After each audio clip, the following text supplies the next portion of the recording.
स्थैर्य, फलटणकरांचं हक्काचं व्यासपीठ। माढा लोकसभा मतदारसंघातील सर्वसामान्य नागरिकांची मतं जाणून घेण्याचा आपण गेले काही दिवस प्रयत्न करतोय। आज आपण वाकडी व ढवळ या गावातील आढावा घेणार आहोत। चला तर पाहूयात मग। नमस्ते। नमस्ते। लोकसभेची निवडणूक लागली आहे, ठीक आहे।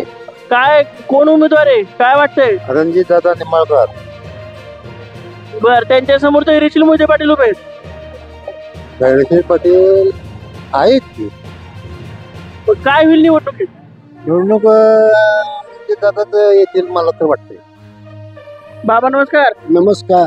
लोकसभेची निवडणूक लागली आहे, हा, काय वाटते तुम्हाला? कोण उमेदवार आहे, कोण निवडून येईल, हवा कोणाची? रणजित दादाचीच हवा आहे। रणजितांचीच हवा आहे। हा, आमच्या गावात तलावा पाणी आणलंय, हे केलंय, त्याच्यामुळे आम्हाला रणजित दादाच पाहिजे।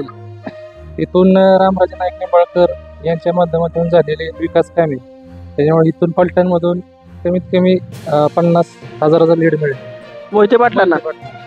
मोहिते पाटलांच्या समोर रणजित नाईक निंबाळकर उभे आहेत, काय फरक पडेल का? काही फरक पडणार नाही। मोहिते पाटील प्रचंड मतांनी निवडून येणार। दादा नमस्ते। नमस्ते।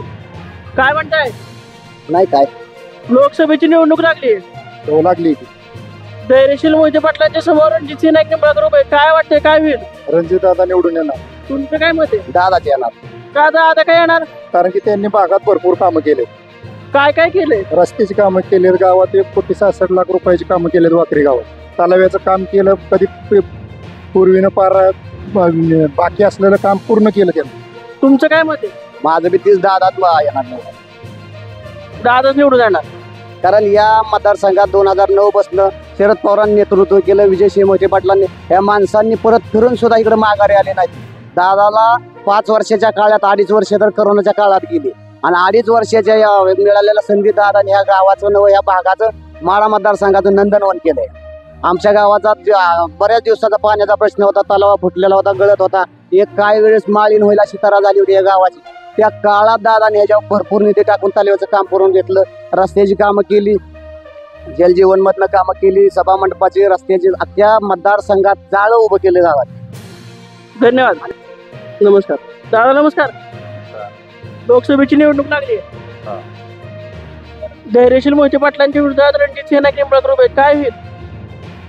धैर्यशील पाटील धैर्यशील पाटील येणार। धैर्यशील पाटील का? तुतारीच